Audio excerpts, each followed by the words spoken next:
और कोरोना की दो भयावह लहरों के दुष्प्रभाव झेलने के बाद, भीषणता झेलने के बाद भारत अब तक इसकी तीसरी लहर से तो बचा है, लेकिन अब पूरी दुनिया से जिस तरह की खबरें सामने आ रही है उससे लोगों के मन में फिर से कोरोना को लेकर डर पैदा हो गया है। अगर बात करें मध्य प्रदेश की, बात करें इंदौर की, तो मंगलवार को इंदौर में अचानक कोरोना संक्रमित मरीजों की संख्या में इजाफा देखने को मिला है। मंगलवार को 13 नए कोरोना संक्रमित मरीज इंदौर में मिले हैं। यहां आपको बता दें कि ये पूरे जिले की बात की जा रही है, तो क्या कुछ फिलहाल स्थिति इंदौर में है और ये जो उतार चढ़ाव है इसका आगे क्या असर देखने को मिल रहा है, मिलने वाला है, इस विषय पर ज्यादा जानकारी के लिए हम जुड़ने जा रहे हैं इंदौर से हमारे संवाददाता प्रवीण सावंत जी के साथ, और उनके साथ मौजूद हैं एक्सपर्ट डॉक्टर दीपक बंसल जी, जिनसे भी हम इस विषय में बात करेंगे। तो प्रवीण जी, स्वागत है आपका। जानना चाहेंगे ये जो लगातार उतार चढ़ाव पिछले काफी दिनों से हमें देखने को मिल रहा है, कभी संख्या एकदम कम हो जाती है, कभी शून्य पर पहुंच जाती है, कभी अचानक ज्यादा मरीज सामने आ जाते हैं जी। क्या कुछ लगता है आपको, क्या कारण है इस फ्लक्चुएशन की, और क्या ये तीसरी लहर की दस्तक है?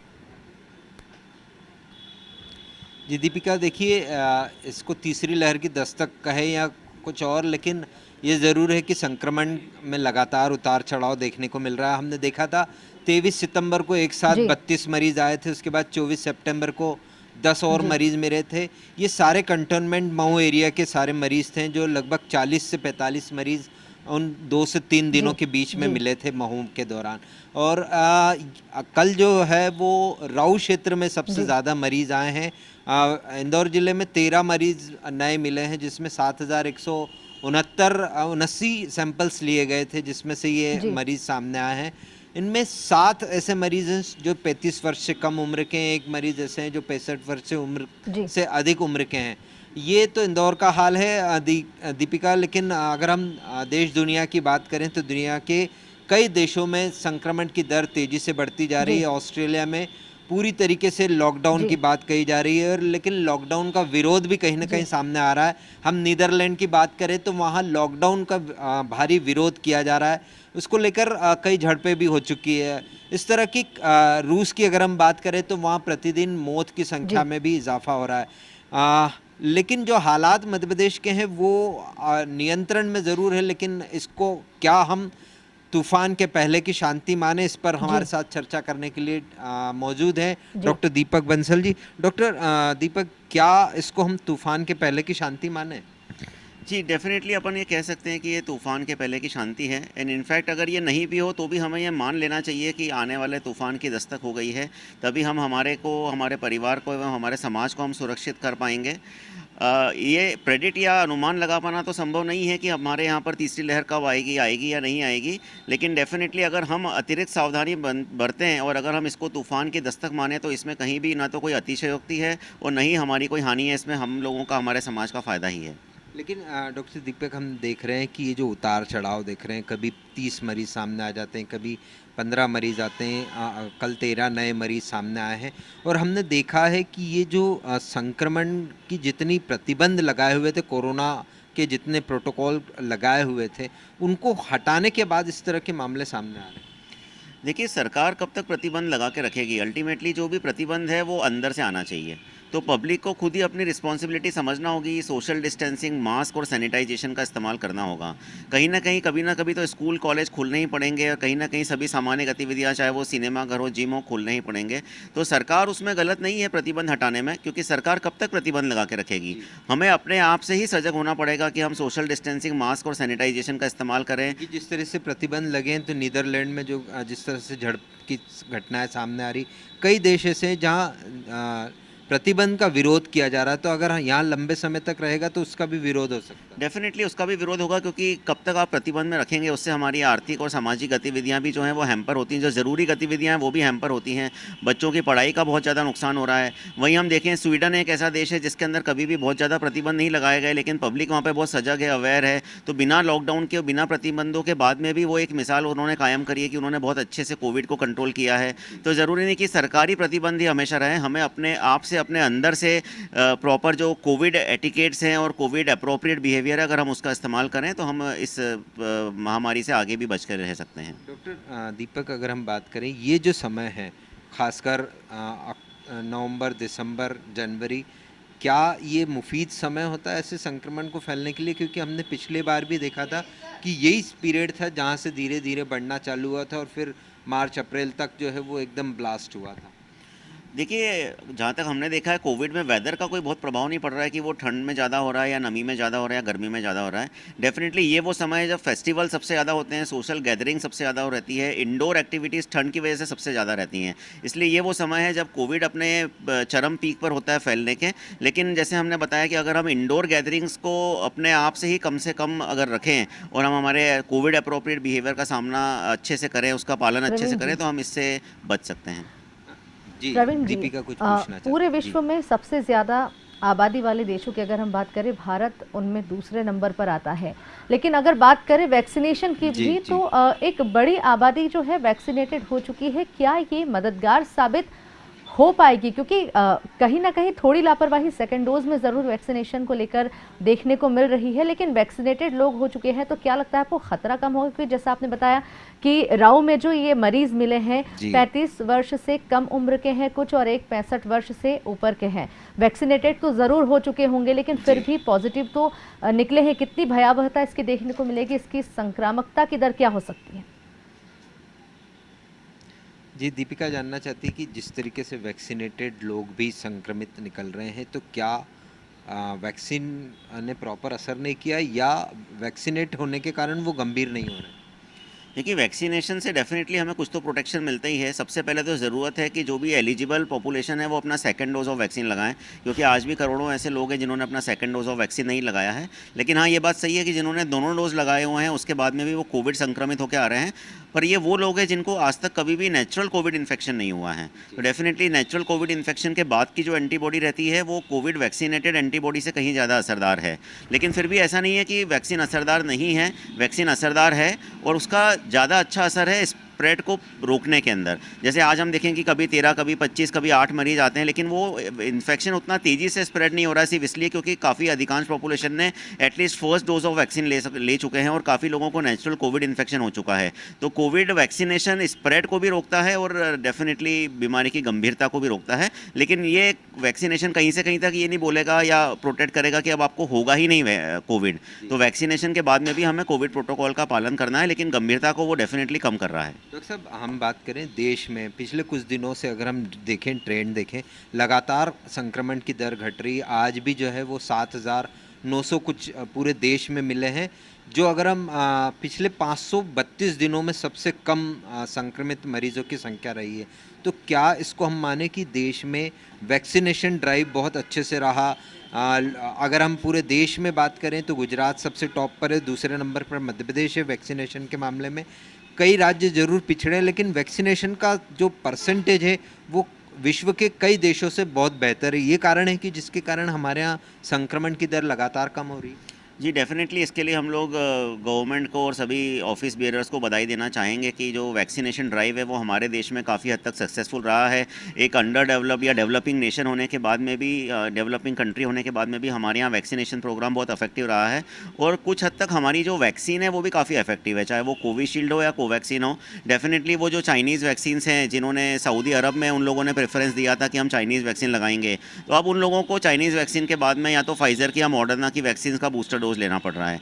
तो काफ़ी हद तक हमारी जो इनहेरेंट जो हम लोगों ने नेटिव उत्पादन किया है वैक्सीन्स का, वो काफ़ी इफेक्टिव रहा है और वैक्सीनेशन ड्राइव भी डेफिनेटली हमारी गवर्नमेंट के द्वारा और हमारी पब्लिक के अवेयरनेस के द्वारा बहुत इफेक्टिव रहा है। हमारे यहाँ जो एनजीओज़ का, नॉन गवर्नमेंट ऑर्गेनाइजेशंस का जो इन्वॉल्वमेंट है वैक्सीनेशन में, वो काफ़ी अच्छा है। लोकल लेवल पे सभी जो समाज हैं, चाहे वो जैन समाज हो, अग्रवाल समाज हो, वैश्य समाज हो, उन लोगों ने अपने अपने लेवल पे वैक्सीनेशन सेंटर्स एस्टेब्लिश करके अपने अपने ग्रुप ऑफ कम्युनिटीज़ को 100% वैक्सीनेट किया है। तो इस वजह से भी हमारे यहाँ जो वैक्सीनेशन ड्राइव है वो जन सहभागिता जो रही है वो हमारे यहाँ सबसे महत्वपूर्ण रही है और जन सहभागिता आज भी जारी है। और अब जबकि हमारा देश एक कोरोना की तीसरी लहर के मुहाने पर खड़ा है, तो ये जन भागीदारी और ज़्यादा एक्टिवेट हो गई है और अब लोग पकड़ के जो है अपने लोगों को सेकंड डोज ऑफ वैक्सीनेशन लगा रहे हैं और अपने ऑर्गेनाइजेशंस में ऐसे लोगों को प्रतिबंधित भी कर रहे हैं जिन्होंने सेकंड डोज ऑफ वैक्सीन नहीं लिया है। डॉक्टर दीपक, एक सवाल उठ रहा है अभी कुछ दिनों से लगातार, जिसमें डॉक्टर फैटर्निटी भी शामिल है। वो कह रही है कि बूस्टर डोज लगाए जाने की आवश्यकता है। आप क्या मानते हैं? देखिए बूस्टर डोज पे एट प्रेजेंट कोई भी कमेंट करना बहुत मुश्किल है, क्योंकि ये जो वैक्सीन रहता है उसकी दो तरह की इम्यूनिटीज़ रहती हैं, एक एंटीबॉडी इम्यूनिटी और एक T cell mediated immunity. Blood cell से, ब्लड टेस्ट से हम लोग एंटीबॉडी वाली इम्यूनिटी तो मेजर कर सकते हैं, टी सेल वाली जो मेमोरी टी सेल में चली जाती है उसको हम मेजर नहीं करते हैं। तो दो डोजेस के बाद में भी हमारी जो टी सेल मेमोरी इम्यूनिटी है वो पर्याप्त होती है। अब जहाँ तक रहा सवाल बूस्टर का, जैसे कि अमेरिका अपने ऑलमोस्ट सभी नागरिकों को थर्ड बूस्टर डोज के लिए एडवोकेट कर रहा है, तो हमें अभी उसके लिए कुछ स्टडीज़ का वेट करना पड़ेगा, कुछ ऐसा आर्टिकल्स पब्लिश हों, एक लार्ज स्केल पे लेवल पे स्टडीज़ पब्लिश हों जो हमें ये बताए कि हमें सेम वैक्सीन का बूस्टर डोज लेना है या हमें मिक्स एंड मैच करके वैक्सीन का बूस्टर डोज लेना है। जैसे हमने अगर 2 डोज कोविशील्ड लगाए हैं तो क्या हमें कोवैक्सीन लेना है या हमें मॉडर्ना या फाइज़र की वैक्सीन लेना है। तो इस पर अभी भी लिटरेचर की सर्च है और हम चाह रहे हैं कि जो भी विदेशी लोग लगा रहे हैं उससे हमें कुछ आंकड़े मिले वेस्टर्न वर्ल्ड से और फिर हम हमारे यहाँ पर एक गाइडलाइन जारी करें। लेकिन उसके पहले ज़रूरी है जो एलिजिबल पॉपुलेशन है, जिनको सेकंड डोज अभी तक नहीं लगा है या जिनको फर्स्ट डोज भी नहीं लगा है, उनको हम पहले वैक्सीनेट करें ताकि स्प्रेड ऑफ वैक्सीनेशन को हम कर्टेल कर पाएं, रोक पाएं। डॉक्टर साहब इसमें वैक्सीनेशन की यहाँ दीपिका पर बात कुछ- की जा जी। रही है, सेकेंड डोज को यहाँ पर बहुत इम्पोर्टेंस दी जा रही है, बूस्टर की यहाँ पर आप बात कर रहे हैं, लेकिन ये बात की हमने जो 18 वर्ष से ऊपर आयु वर्ग के लोग हैं उनके लिए, लेकिन अक्टूबर तक बच्चों के लिए भी वैक्सीनेशन आ जाने की बात कही जा रही थी, संभावनाएं जताई जा रही थी। नवंबर का अंत नज़दीक है, दिसंबर आने वाला है, लेकिन अब तक बच्चों के लिए वैक्सीन नहीं बनी है। दूसरी बात यह है कि मध्य प्रदेश में अगर हम बात करें वैश्विक परिदृश्य की, तो जहां पर भी संक्रमण की दर तेजी से बढ़ी है और स्थिति बदतर होती जा रही है, वहां पर पाबंदियों में ढील दी गई। ये सबसे महत्वपूर्ण कारण रहा है संक्रमण की दर बढ़ाने को लेकर। लेकिन मध्य प्रदेश में तो पाबंदियां खत्म ही कर दी गई है, बच्चों के लिए भी स्कूल खोल दिए गए हैं, प्राइमरी स्कूल तक खोलने के आदेश जारी कर दिए गए हैं। तो क्या कुछ लगता है आपको, वैक्सीनेशन नहीं है, बच्चों के लिए स्कूल खोल दिए गए हैं और देश की भी अगर हम बात करें तो कई जगह स्कूली छात्र छात्राएं जो है संक्रमण ज्यादा फैला है उनमें, और हाल फिलहाल के दिनों की अगर हम बात करें तो क्या कुछ लगता है आपको, ये सब कहीं ना कहीं हम खुद न्योता नहीं दे रहे हैं तीसरी लहर को? जी बिल्कुल। दीपिका जानना चाहती है डॉक्टर साहब की वैक्सीनेशन हमारा तो हो रहा है, सेकेंड डोज की हम बात भी कर रहे हैं, लेकिन एक बड़ा वर्ग है, लगभग 40% वर्ग है बच्चों का जो वैक्सीनेशन से छूटा हुआ है। अक्टूबर तक बात कही जा रही थी, अभी भी नहीं आया, तो क्या खतरा है उन बच्चों के लिए? देखिए अभी तक तो ऐसे बच्चों में बहुत ज़्यादा कोविड संक्रमण के केसेस सामने नहीं आए हैं, लेकिन पोटेंशियली वो एक खतरा तो है ही है। तो जितना जल्दी हो सके अगर हमें कोई ऐसी गाइडलाइन मिल जाए जो बच्चों के वैक्सीनेशन के लिए मिल जाए, और 12 से 18 साल के बच्चों के लिए जो जाइडस की वैक्सीन गवर्नमेंट ने अप्रूव करी है वो जितना जल्दी हो सके उन लोगों को लग जाए तो बेहतर होगा। और 12 साल से कम वर्ष के बच्चे भी, स्पेशली जो इम्यूनो कॉम्प्रोमाइज हैं, ससेप्टिबल हैं या अब स्कूल भी चालू हो गए हैं, तो डेफिनेटली हमें बच्चों के वैक्सीनेशन के बारे में सीरियसली सोचना रहेगा, क्योंकि बच्चों से ही इन्फेक्शन कई बार घर में आता है और वृद्धजन भी उनसे संक्रमित होते हैं। तो जितना जल्दी हो सके बच्चों के लिए एक अच्छा मास वैक्सीनेशन कैंपेन की बहुत उड़ीसा में बच्चे आए भी स्कूल कॉलेज में, करीब 70 से 80 बच्चे मिले हैं कोरोना संक्रमित, ये स्कूल कॉलेज के ही बच्चे हैं। जी बिल्कुल। तो वो अब जब स्कूल्स फिजिकली ऑलमोस्ट 100% ओपन हो गए हैं तो जल्दी से जल्दी हमें बच्चों के वैक्सीनेशन ड्राइव की बहुत अनिवार्य रूप से आवश्यकता है। डॉक्टर साहब आपने बात की कि प्रतिबंध कब तक लगाएगी सरकार, प्रतिबंध हटाने भी चाहिए, लेकिन क्या ये प्रतिबंध हटने के बाद लोगों ने जो लापरवाहियां बरती है, जो सेल्फ डिसिप्लिन नहीं है, वो एक खतरा बन सकता हमारे लिए? जी डेफिनेटली खतरा तो सेल्फ डिसिप्लिन की वजह से बनेगा ही। जैसे मैंने बताया कि प्रतिबंध बहुत लंबे समय तक नहीं लगाए जा सकते, अल्टीमेटली लाइफ को नॉर्मल आना ही पड़ेगा और आगे जाके कभी ना कभी ये जो कोविड है ये पेंडेमिक की जगह एंडेमिक हो जाएगा। जैसे आज हमारे स्वाइन फ्लू के पेशेंट्स हैं वो एंडेमिक हैं कि भाई स्पोरेडिकली पेशेंट्स आते ही हैं और हर तीसरे चौथे साल में उसका एक माइनर पीक हमारे सामने आता है। ऐसे ही कोविड का भी आगे होता रहेगा। तो प्रतिबंध तो बहुत लंबे समय तक लगाना संभव नहीं है। अल्टीमेटली पब्लिक को ही अपने अंदर से कोविड अप्रोप्रिएट प्रोटोकॉल का इस्तेमाल करना पड़ेगा, तभी हम हमारे देश और जनता को बचा पाएंगे। सर हाल फिलहाल की अगर हम बात करें, पूरे विश्व में कोरोना संक्रमण की दर बहुत तेजी से बढ़ी है। कई जगह सख्त लॉकडाउन लगा दिए गए हैं, कई जगह झड़प की बात आप कह रहे हैं और विरोध किया जा रहा है इस लॉकडाउन का। इसी बीच में WHO ने चेतावनी जारी की है और कहीं ना कहीं बड़ी जनहानि की चेतावनी ये जारी की गई है। कितनी इसमें सत्यता है, क्या किसी तरह की पुष्टि होती है इस बात की?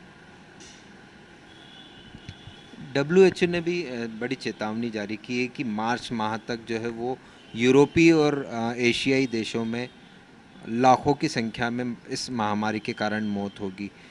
पहले भी WHO कई ऐसी चेतावनियां जारी कर चुका है। कितनी इसमें आप सत्यता लगती है?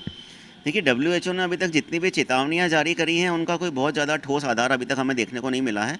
और इस पूरे मामले में जो WHO की भागीदारी है या जो भी उनका रिसर्च एंड डेवलपमेंट डिपार्टमेंट है, वो पूरी दुनिया के हिसाब से तो सही हो सकता है, लेकिन हमारी जो पर्टिकुलर कम्युनिटी है या हमारा जो देश है, उसके हिसाब से वो बहुत ज़्यादा सटीक बैठे या नहीं बैठे कह नहीं सकते। क्योंकि अभी हमारे यहाँ जो कोरोना की सेकंड वेव आई थी, जो हमारे देश और हमारे शहर में पीक पे थी, उसके अंदर मोस्टली डेल्टा वेरिएंट जो था वो रिस्पॉन्सिबल था।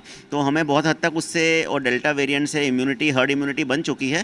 तो डेफिनेटली ऐसा नहीं है कि हम डर के रहें कि मार्च महीने के अंदर लाखों करोड़ों की संख्या में वैसी डेथ होगी जैसी सेकंड वेव में होगी, लेकिन फिर भी हम अपने आप को बचा के चले, प्रोटोकॉल का ज़रूर पालन करें। लेकिन मुझे नहीं लगता कि WHO की चेतावनी से हमें डरने की ज़रूरत है, लेकिन हमें संभलने की ज़रूरत डेफिनेटली है। डॉक्टर साहब, ठंड का मौसम है, ऐसे समय में निमोनिया के मरीज़ बहुत ज़्यादा सामने आते हैं, सर्दी खांसी के मरीज़ सामने आते हैं, तो क्या प्रिकॉशंस रखना चाहिए ताकि इन सब से दूर रहें और कोरोना संक्रमण के नज़दीक ना? देखिए, सबसे पहले तो कोई भी अगर मरीज़ को अगर थोड़े दिन भी, अगर 2-3 दिन भी सर्दी खांसी हो जाती है, तो उसको तुरंत डॉक्टरी परामर्श लेना चाहिए, जो एक राइट पर्सन होगा ये गाइड करने के लिए कि ये नॉर्मल फ्लू है, स्वाइन फ्लू है या ये कोविड है। और दूसरा, जो ससेप्टेबल पॉपुलेशन है, उनको अपना फ्लू का वैक्सीनेशन का जो ईयरली शॉट होता है वो ले लेना चाहिए। जैसे हम लोगों ने भी अपने आप को थोड़े दिन पहले ही फ्लू शॉट से अपने आप को वैक्सीनेट किया है। उसके अलावा निमोनिया का भी वैक्सीन आता है, जो 5 साल में एक बार लगना रहता है, और एक निमोनिया का वैक्सीन आता है जो जीवन भर में एक बार लगना रहता है। तो जो भी ससेप्टेबल पॉपुलेशन है, स्पेशली जो 65 वर्ष से अधिक उम्र के लोग हैं, जिनको कोई भी कोमॉर्बिडिटी है, चाहे डायबिटीज़, किडनी की प्रॉब्लम हो, या जो 12 वर्ष से छोटे बच्चे हैं, उनको हमें फ्लू शॉट और निमोनिया का जो वैक्सीन है वो as per the CDC guidelines हमें लगवा देना चाहिए। और कोई भी थोड़ा सा भी सर्दी खांसी हो तो डॉक्टरी परामर्श लेके डिस्क्रिमिनेट करना चाहिए कि वो कोविड है वर्सेस फ्लू है। डॉक्टर साहब, निमोनिया और आपने कहा अभी फ्लू के जो वैक्सीन है, इसको लेकर कई लोगों में बड़ी भ्रम की स्थिति रहती, कब लगवाएं, किस उम्र में लगना चाहिए, तो क्या आप स्पष्ट पर कर पाएंगे कि किन्हें और कब लगना चाहिए? देखिए, जो फ्लू शॉट वैक्सीन है वो आइडियली तो सभी को लेना चाहिए, लेकिन हमारा देश की अगर जनसंख्या को देख के चले, अगर हर कोई फ्लू शॉट वैक्सीन लगवाएगा तो वो वैक्सीन उतनी तादाद में उपलब्ध नहीं हो पाएंगे। तो इसलिए हमारी इंडियन गवर्नमेंट की गाइडलाइन ये कहती है कि जो भी व्यक्ति जो 65 वर्ष से अधिक उम्र के हैं, जो व्यक्ति 6 वर्ष से कम उम्र के हैं, और या जो 6 से 65 वर्ष के बीच की उम्र के हैं, लेकिन उनको अगर कोई लॉन्ग टर्म क्रोनिक इलनेस है, जैसे डायबिटीज़ है, किडनी की बीमारी है, HIV है, या ऐसी कोई भी बीमारी है जिससे शरीर की रोग प्रतिरोधक क्षमता कम होती है, तो उनको एक ईयरली फ्लू शॉट वैक्सीन लेना चाहिए। और साथ में एक निमोनिया का वैक्सीन लेना चाहिए, जो 5 साल में एक बार लगाया जाता है, ऐसा 2 बार लगाया जाता है। तो ये ससेप्टेबल पॉपुलेशन को इससे वैक्सीनेशन ज़रूर लेना चाहिए। निमोनिया का जो वैक्सीन आप 5 साल का बता रहे हैं, वो क्या किस तरह से प्रोटेक्ट करता है? कि सर्दी खांसी से भी प्रोटेक्ट करेगा या पूरे निमोनिया की जो प्रोसेस है उससे? देखिए, जो बैक्टीरियल निमोनिया है, जो स्ट्रेप्टोकोकस से होता है, जो नॉर्मली हमारे गले में खराश पैदा करता है, ये उससे प्रोटेक्ट करेगा। और ये करीब 23 तरह के स्ट्रेप्टोकोकस के सीरोटाइप से हमें प्रोटेक्ट करता है। और जो फ्लू शॉट वैक्सीन रहता है वो वायरल फ्लू से हमें प्रोटेक्ट करता है। मतलब कभी भी सर्दी खांसी होती है तो वो या तो वायरल होती है, या बैक्टीरियल होती है, या कोरोना होती है। तो ये जो फ्लू शॉट वैक्सीन है वो वायरस से प्रोटेक्ट करेगा। और जो निमोकोक्कल वैक्सीन है, निमोनिया का वैक्सीन है, वो स्ट्रेप्टोकोकस के 23 सीरोटाइप से प्रोटेक्ट करेगा, जो सबसे कॉमन कॉज होता है, बैक्टीरियल कॉज होता है गले की खराश का।